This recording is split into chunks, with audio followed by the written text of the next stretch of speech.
Okay. Well, thank you. Thank you for joining the Falling for Learning podcast. Today's episode is going to talk about perseverance and stamina.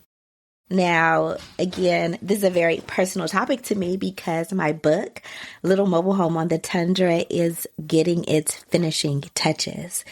And I am very, very, very tired. Now, what you should know is that I have been working on this book for years and years and years. Of course, a lot of not working on the book, obviously. So over and over and over again, I've stopped. And there's just something though inside of me that didn't let me quit and didn't let me stop working on this project about my life growing up in Alaska and overcoming generational dysfunction and healing. So I couldn't let go of this story, but I took a long, long time to finish it. Now, if you're a parent out there that is helping students who are struggling, that sometimes they want to quit, they want to give up, then this episode's for you. So dial in, share it with someone who has not, really mastered what to do to keep someone going, our kids going, ourselves going, when things are hard, when it's not pretty, right? Now, we just want to start with some common definitions that we're going to be talking about today, right?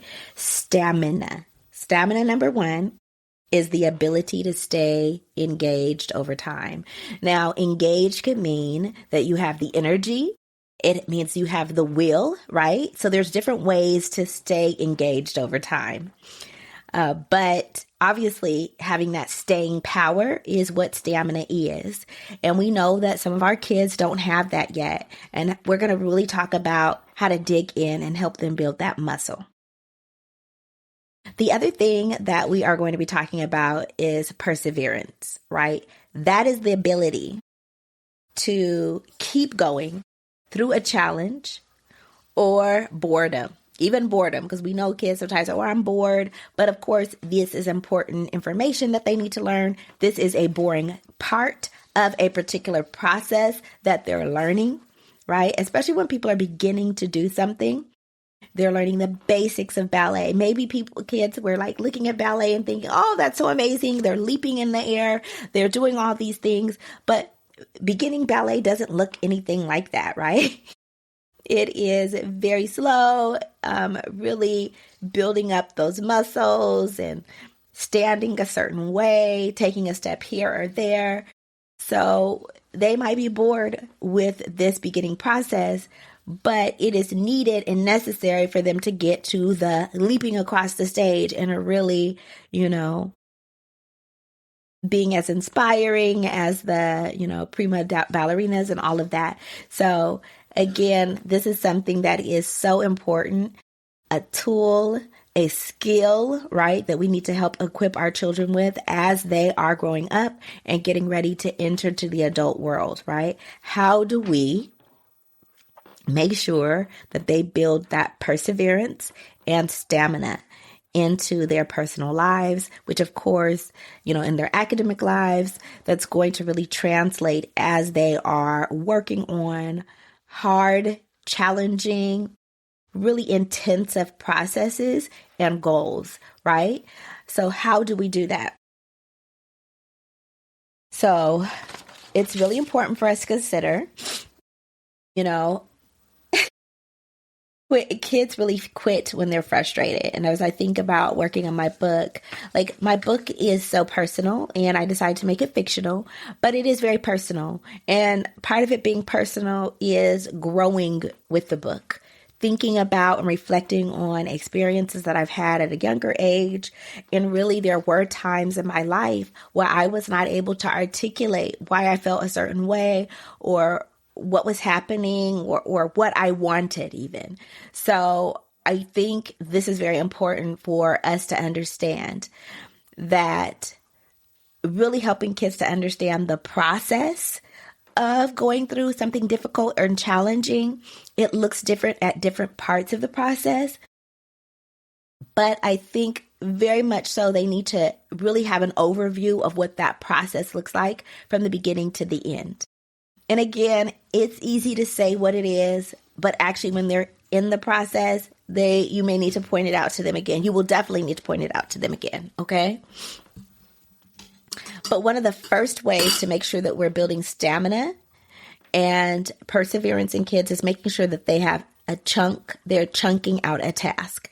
This is a long task. It's an arduous task. It's something that's many, many phases and stages of it. And they need to know that you don't have to do all of this process in one sitting. It's not going to happen overnight. And they're really going to have to dial into what all those 1 million steps to that great achievement will be. And so chunking a task is very, very important. So that looks like outlining the steps of a task. And then that outline can actually be used in the small areas and small bits of time that you have to work on something. So like during this 30-minute chunk, we're going to work on these 3 things, these 3 tasks, and get it done. Like that is one important way to make sure that kids are seeing a process and seeing it through, right? Because they could look at the little parts of the process and they could look at the overview of the large process, like all the things that need to be done, all the stages of it. It helps to direct their path too, as they are working on a project week by week, day by day. So looking at those tiny steps that need to be done to get the big, huge part of the project done, right?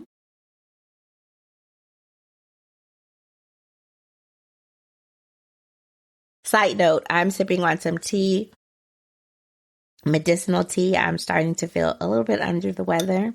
And wouldn't it be the way when you're about to like go on vacation, go into the holidays, that you're starting to feel under the weather?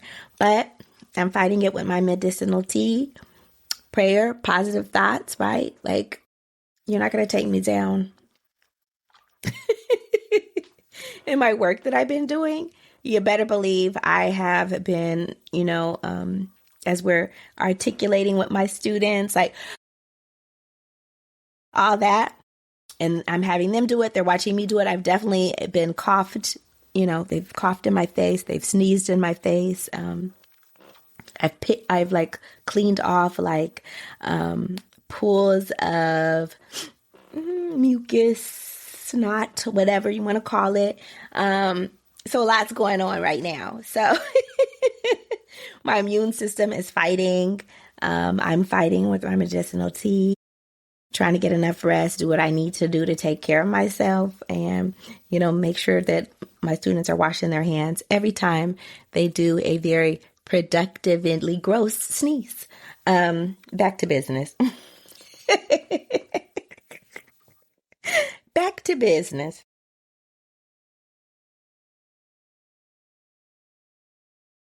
Okay.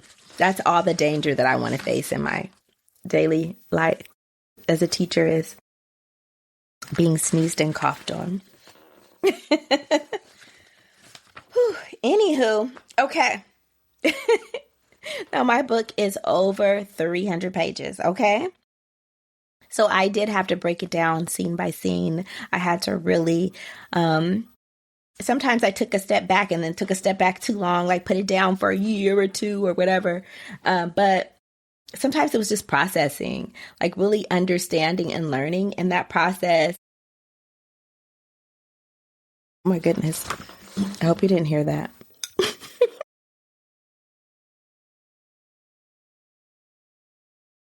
Anyway, that process really includes some reflection, conversations, singing, crying, all of the things. And when you're working with kids on a long project, helping them break it up into chunks, again, is very helpful, but also giving them some support when it really wanes, like that tiredness wears in, especially when things get really busy and they only have that little bitty chunk at the end of the day to work and get something done when they're at the very last nerve they have of the day. It's really important to let them know that this is part of the process. Those of you who are, parents of, athletes, little tiny athletes and whatever, or growing athletes, you will know that sometimes they're really exhausted and they're tired. They're like, I don't really want to go to practice. Why do we have a game or whatever? But reminding them that they're living the dream, they're in process, right? And feeling tired, feeling bored, feeling overwhelmed sometimes is the process. They're in the process, and this is what the process looks like. Sometimes when we're in a process by ourselves or without that support and without that encouragement, we're thinking, okay, we're doing something wrong. Like I gotta be doing something wrong. This is so tired. I'm so bored. I'm so, just don't want to do this anymore at this point in time. It is important to remind our kids and ourselves, if we're going through this, right, that this is the process. Feeling tired, feeling irritated, feeling all of the things. That is the part of the process. You're in the process. And it's okay to feel this way at this time, but know that this is part of the process. Sit in those feelings for a little bit and then push forward. So perseverance, again, is not just about feelings.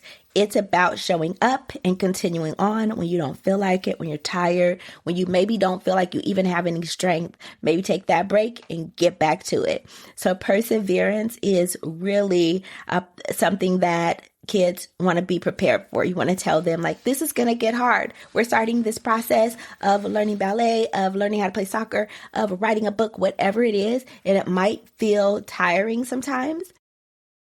That's okay. And they might forget. You have to tell them, remember I told you sometimes it's tired.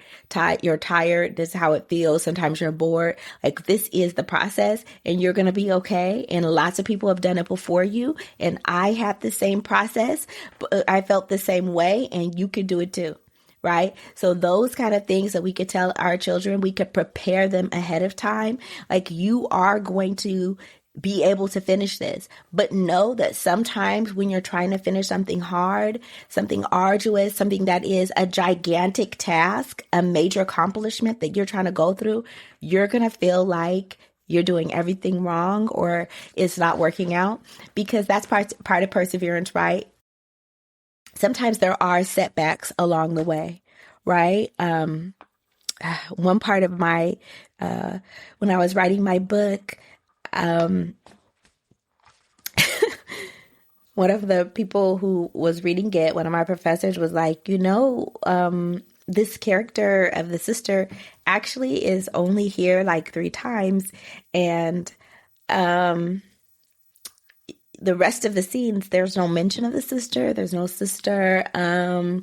So you either have to go back and add the sister to all of these scenes, or either take the sister out. And I was like, I don't know what I should do, but I just realized I think making it fictional and taking the sister character out just was more what I was able to deal with in my, first novel skill set. You know what I'm saying? Somebody was like trying to push the issue, like, no, that's something more than that to that. And I'm like, well, it could be, I don't know. But factual based, like just facts, like that's a lot to go back and add this scene to all of it, and I wasn't ready to do that. I wasn't willing to do it. When I was in the middle of this process, I wanted to be done, not like go back and start all that over again. And so, that was kind of a setback, and I had to make the decision, like, no, I'm just going to have this brother-sister character is not going to be 3 kids. So again, setbacks, things not looking the way you thought it was going to look, but I could still have a fictional book. And of course, this is part what makes it fictional. It's not real. And that was another thing I was thinking about. Should I make this a memoir? And people were pointing out, well, a memoir is really for people who like big stars, And not saying that one day I won't be a star or whatever. That's neither here nor there. But it's like, is this, what you want to do? And ultimately I thought, I think fictional was best, and you have more flexibility that way, right? So getting back to how to make sure your child is feeling supported throughout a hard and arduous task, when they feel like giving up, when they feel like things aren't going their way, when there's a setback, right? So the next thing is really having a consistent time block that they're working on those things. Now, as kids, a lot of times they have a consistent time block already set. They have practice at a certain time. Maybe have rehearsal at a certain time. But there are times when they might be off season, or they need to do something to stay engaged or in shape through the off season. So planning dedicated time that you're going to still make sure that you're taking care of your health. You're still running or exercising or lifting weights or whatever you're doing to build yourself up, reading every day, whatever that goal is, that you are dedicating yourself to a time. Again, perseverance is not when you feel like it. It's not when you have a lot of energy. It's going forward and moving forward in it, even when you don't feel like it. And that, again, is a level of maturity and a character trait that you want to build in your child, right? Because you can't be there all the time to force them or make them do things. Them learning how to be a self-regulator and be self-disciplined is gold, right? So many people wish that they could have taught their child that, or their child had that, or even for themselves. Like, I wish I had this for myself. Right? And we talk about, success and leadership with your kids. Like, this perseverance and this ability to have stamina, even, like build up their muscles and build up their endurance, building up their staying power. This is something that the bosses have, right? We want our kids to be leaders. We want them to be able to be entrepreneurs, leaders in their field, innovators, and all of this leads to that, right? This is part of the ingredients that we need for success. So again, we need to make sure that there's whenever they have these, as they're setting goals, there will be larger and larger and more challenging and longer goals to achieve, but we're helping them to give them an outline. And again, I always want to say, releasing that scaffold. Maybe we give them an outline before, but as time goes, they're giving themselves their own outline. They are chunking it into smaller tasks, right? The point of the outline or the overview is then they could break it into smaller tasks. They see it from the beginning, they see it to the end, right? And then they could break it into smaller tasks. Again,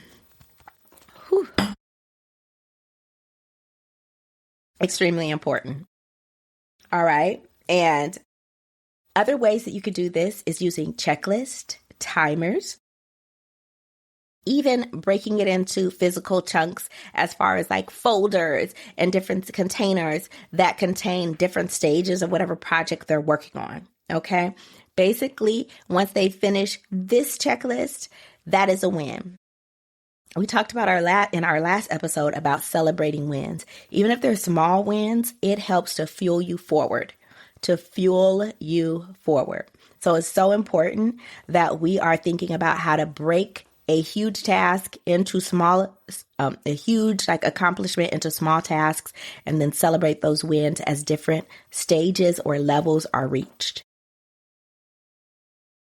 When they're actually doing the work for those small chunks, super important, make sure that you have some timers, visuals such as checklists, all those kind of things, those tools to help them. Again, you could start by making it for them and building it for them, and then encourage them to make their own. Planning, right? Planning on how to take care of and tackle that next phase of whatever their project is so important. All right. So again, getting support, right? Because it is part of the process to feel discouraged, to feel tired, to even maybe question, should you give up or is it worth it to continue? And we've got to tell our kids, we got to remind them, we've got to tell them that their goals are worth the time it takes to achieve it, right? So keep going. Do not stop. I know you feel like stopping. And again, when I was a kid, something that really encouraged me was a lot of biographies. And they talked about the lifespan and the life achievements of these different people in the world that were history makers and leaders in their industry and inventors and all of that, and how they felt discouraged, how they felt like giving up, but they kept going despite that. And so that is a way. You also want to talk about your own personal struggles and things that are hard for you, because you may not be sure what gets to your kid. The message may be great coming from like this great hero in history, but it might be just as impactful for them to see you talking about a setback that you had. If you're working on goals, you're working on things and how it goes for you as you're progressing, right? And how sometimes you feel discouraged, but I'm going to keep going because this is what I want to do. So a lot of us have goals that we are going to continue to work on even though we have kids, right? Our life doesn't stop because we have kids. And those goals a lot of times are inspired by our kids, right? Sorry. Gotta have my tea. Anyway, so taking again on my note, something I really want you to think about is how much we talk to kids about getting things started. We don't talk enough about helping them to see something through to the end. And that's really where the treasure is, right? Getting to the end of that dream, seeing themselves through something when it's ugly, when it's fun, when it's hard, when they're busy, whatever comes their way, they're navigating how to still push forward with whatever that aim is that they have for themselves, right? So important. Okay. And one of the last things that we really want to focus in on is protecting our time. We know that if we fail to plan, we plan to fail, right? But that planning has to do with setting specific times and focusing on that time and protecting that time. Protecting it. And there are some things that are unavoidable, but you make that time up to yourself. You make sure that you reschedule the time or that you fit it in a different way, that you adjust plans so that you could still make that commitment to yourself, right? Because we know like certain work schedules or different things happen and it sets everything back, or it makes you have to reassess and rejigger things, like move things around. But that's what you need to do when you're trying to succeed. You are making it happen no matter the obstacles, and helping our kids to navigate the obstacles, thinking about what are other ways that we could get this done, even though we used to do it like this, but because of this new setback, what are we going to do instead, right? And so those three main things, right? When we're teaching kids how to persevere and to develop stamina, the first thing is chunking that huge goal, that big pie in the sky they're going for, how to chunk it, number one. Number two, we're thinking about making sure that they are able to get some encouragement. So they might join a team of people that are going through the same thing that they're going through. They might get advice from someone who has gone through what they've gone before.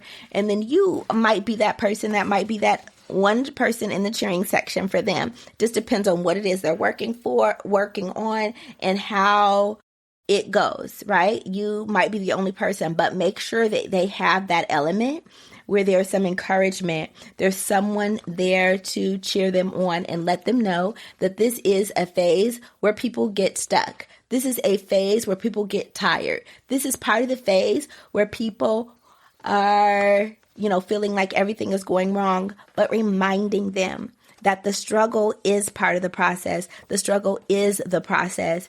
Getting through the struggle and getting to that end part, getting through that and to the part where they want to, this is what they were wanting to do, and this is what they're doing. They're in it. And it's fine to feel this way. In fact, it's normal to feel this way, and that's why you could keep going, because it's a normal part of what's happening. Telling them about it ahead of time is very helpful, so they kind of know what to expect. And I'm saying kind of because there's something about me just telling you something and then you actually going through it. You're like, I didn't really know it was going to be like this. I remember you saying that, but I don't remember this. It's fine. But reminding them of it and saying that you're doing fine, all you have to do is make this adjustment. All you have to do is keep going, then they will know this is normal, and they can achieve more and more things as they progress in their life because they have seen this process. They've gone through this process. You've modeled it for them, right? And then the very last thing that we want to make sure that we do is protect the time that we have dedicated to whatever this process is that we are trying to achieve. So planning the time, protecting the time. Okay? Now, I enjoy talking to you about this. I hope that you tune in to other episodes, like and subscribe. And I want you to make sure that you're doing something today that gives your child the competitive advantage. Have a great week.